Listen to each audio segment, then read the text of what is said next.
Greetings, my name is Chris Capetta. Today I'm going to walk through how you can configure a GPT custom action to call into a Boomi integration process and thereby get access to all of the features of automation, logic, connectivity, and all of that sort of stuff through Boomi. So I'll show the end result and then we'll build this up from scratch. The end result will be that we can have a GPT where we say, would you please call your API? And it'll actually go out, make the call to the listener process, and return data. So we're passing data in and we're passing data out.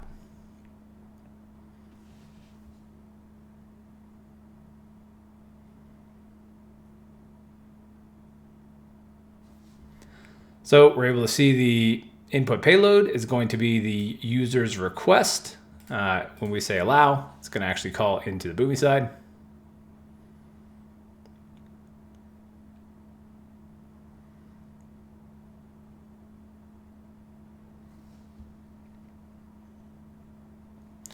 And its response of got it, we had just populated right in here as a test payload.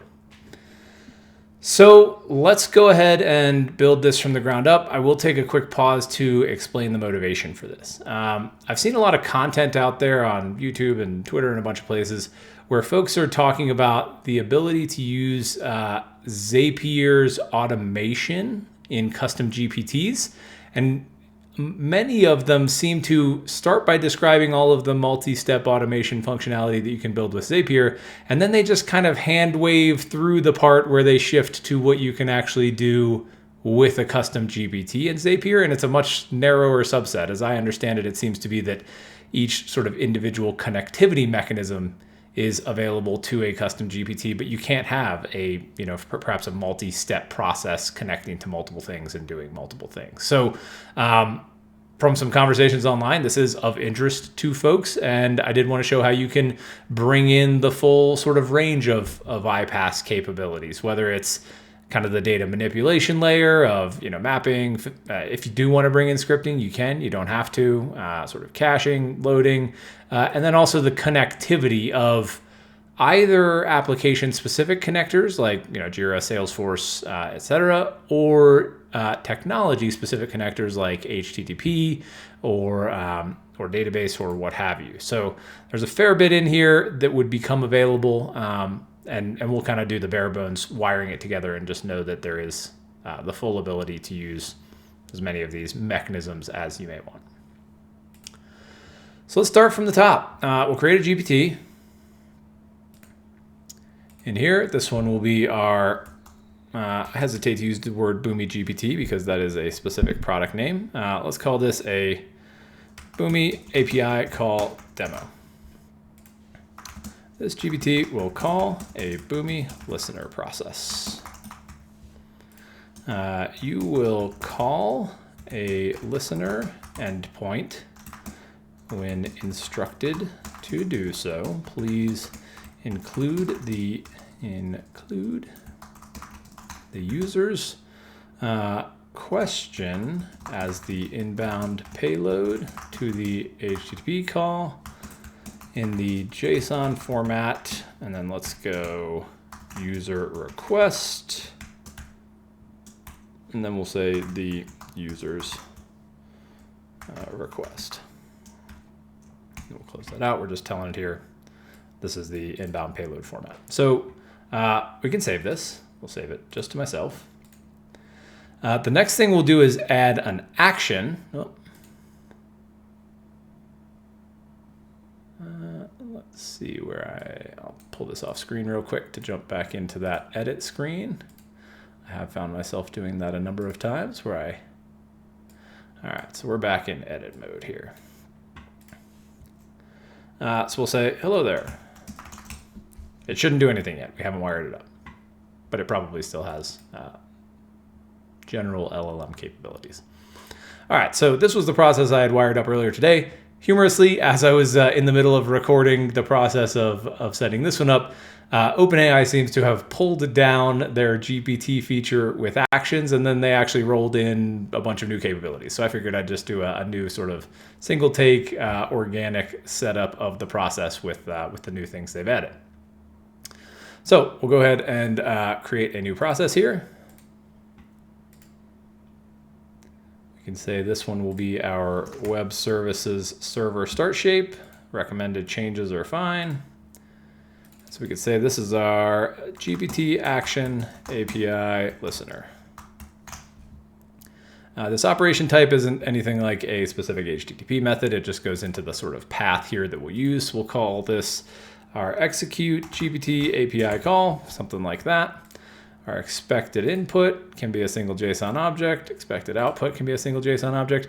I think we would probably be able to get away just leaving these request and response profiles empty, but for the purpose of kind of showing at least a lightweight data manipulation, I think I'm going to add those in and then map the data that we're putting in across to the other side. So we'll call this our GPT Action Listener Request. If I had a sort of sample JSON file on my computer, I could just import it there as it is. We'll go ahead and just manually create it. And we'll call this user request. If you're not familiar with Boomi, this is a profile. It's kind of defining the data that would be coming and going, and then it allows us to sort of map data between those. Then going out the other side, we could call this our GPT Action Response. Same sort of thing. We'll just manually create one here. More often we would be importing stuff from a sample file, but this will be the process response. All right, so I think I spelled that correctly. It doesn't really matter whether I have or not. So we'll do that. We'll drag in a quick map shape here. So this will be our map request to response. So our request side here, we're going to just find our profile, GPT Action Listener Request. Oops, JSON, GPT Action Response. And so here are these two profiles that we've created. If we want to just map those straight across, we could. Maybe we do a little something else where we add in some data. So we'll say we'll just concatenate something on. We'll say the input is the request. And then the second bit, we'll say, got it, that sort of thing. So then we'll say, got it. And then the request will be a mapping exercise. So we'll just send that through. Actually, I'll give a little space just because that will all glom right through together. So basically we'll say whatever the user is saying, we're going to map this into this function here. This could be any level of complexity, and then we'll just append the word got it onto the end and return that back up to the top level GPT. So this will be our GPT API call demo. Okay, so we've got our start shape that's going to be listening. We've got our map. We'll throw in a return document shape, and that's how it's going to send the information back up to the top. So at this point, our process is done. And like I said, this could have the full range of, if we were to throw in a branch and we wanted to have 15 different paths here where it's calling Salesforce and Jira and database, and then it's using the info that it got from Jira to go look up something in NetSuite or SAP or Slack or Teams or whatever. You can have all of these different sort of logical layers interacting and all of these different connectivity pieces able to call out to outside systems and kind of use those nicely.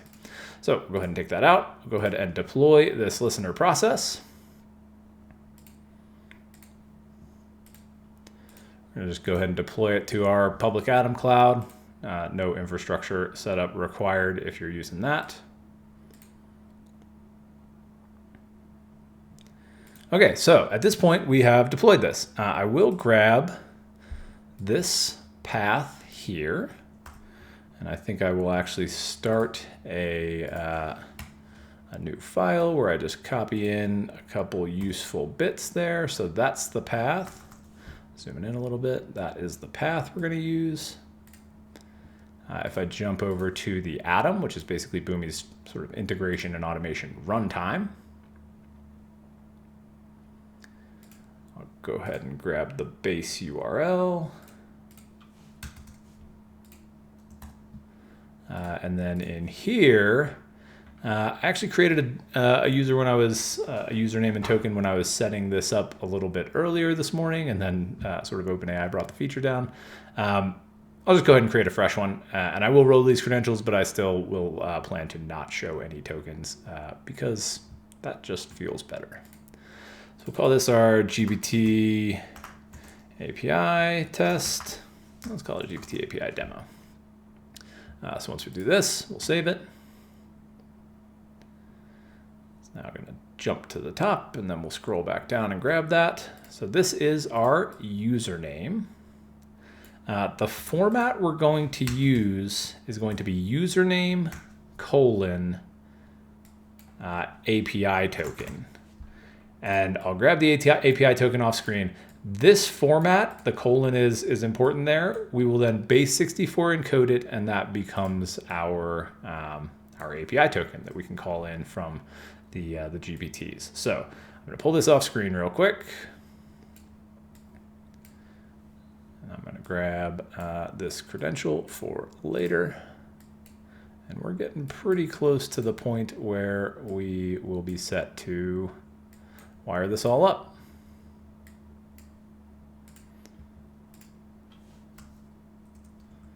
All right, so I have stored that on the other side.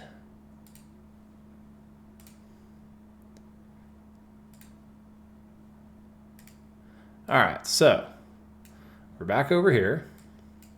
Let's set up this action. All right, so we are building our GPT. We don't need web browsing or Dolly, but no real harm, I guess, in having them in there. We're going to add an action. I will say, let me see if I have a screenshot of what I'm about to describe here. I'm going to pause the video while I look through screenshots real quick. All right, so this that I've just pulled up was the action configuration from 72 hours ago or so. It did give us the ability to just throw in a base URL and a path. It seemed when I was initially testing it out last Friday, I guess today's Monday, that the post payloads and the post sort of auto configurations were kind of wonky. So my hunch is OpenAI has removed this for the purpose of it being kind of wonky. At the moment, it seems the only way they want you to configure these is as an Open API specification. Open API is sort of a framework, a standard, versus Open AI is, of course, the technology and the platform that we're building these on. So I bring this screenshot up to say this could very well come back, but it's not available as a current configuration. So just know that.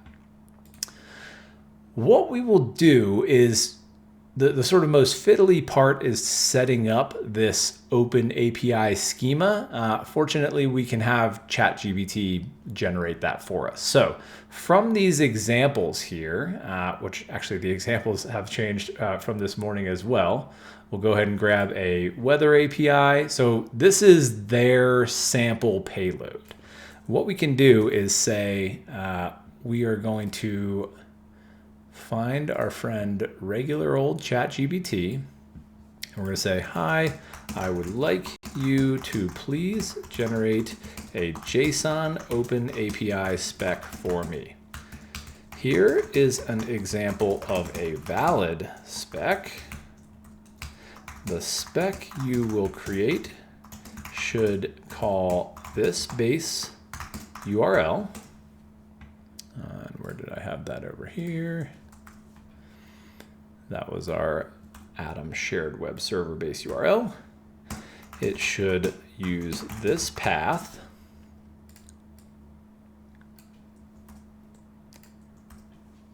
And it should include in its post JSON body the following input data. And we'll say this is going to be user request. And then we'll tell it is a string. So this is, of course, a live sort of experience, and we'll see what ChatGPT comes up with. If it doesn't work out quite right, we'll troubleshoot it, and that can often be the most informative and useful part of this sort of thing. So right now it's generating a JSON Open API spec for us that will go into this section of our action. It basically defines the input and potentially output data. It defines what endpoint should be called, and then we'll set up the authentication just afterwards. So we'll do one thing at a time. We'll let this generate its open API spec and go from there.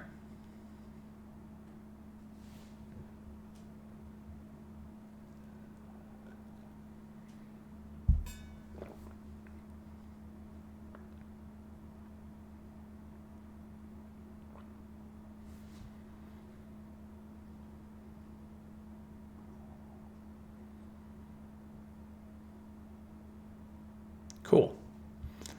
All right, so let's give this a go. We've copied that.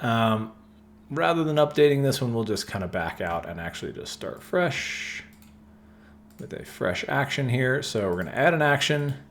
We're going to put in this open API spec. We see that our endpoint is available there. For our authentication, we can go ahead and edit this to be API key. For this, any old base 64 encoder will do. There's a lot of them out there. This one is one that was running as a website, and I've kind of taken a look and downloaded a copy to my desktop so I can run this from my local machine. And it's sort of not even perhaps at the whims of an outside hosted URL. The format that I'll use here, as I mentioned before, is going to be the username, colon, and then the token. And I'll pull it off screen and do that. I'll hit encode, and then a box down here will be the key that I want. I will mention a lot of base 64 encoders like to insert line breaks. So keep an eye out for that. If your sort of end result long string of characters is multiple lines, you may need to delete the line break, and that can cause issues. But anyway, I'm going to paste my token over on off screen here. I will hit encode, I will remove the line break, and I will paste the result into here and save that. So at this point, I think we should be pretty well set. We've got our open API spec that defines what's coming and going. We've got our authentication. If it were public GPT, we would need to put a privacy policy, but I'm just kind of using this for myself. If we go back here, we'll see the instructions.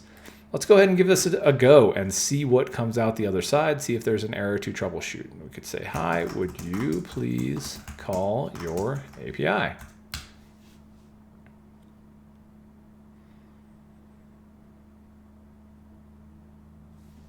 Okay, so this is nice. I will say these new debug steps were added in about the last 5 hours when they pulled this feature down, so that's nice. You can look at the inbound payload, user request. Hi, would you please call your API? We can go ahead and allow that.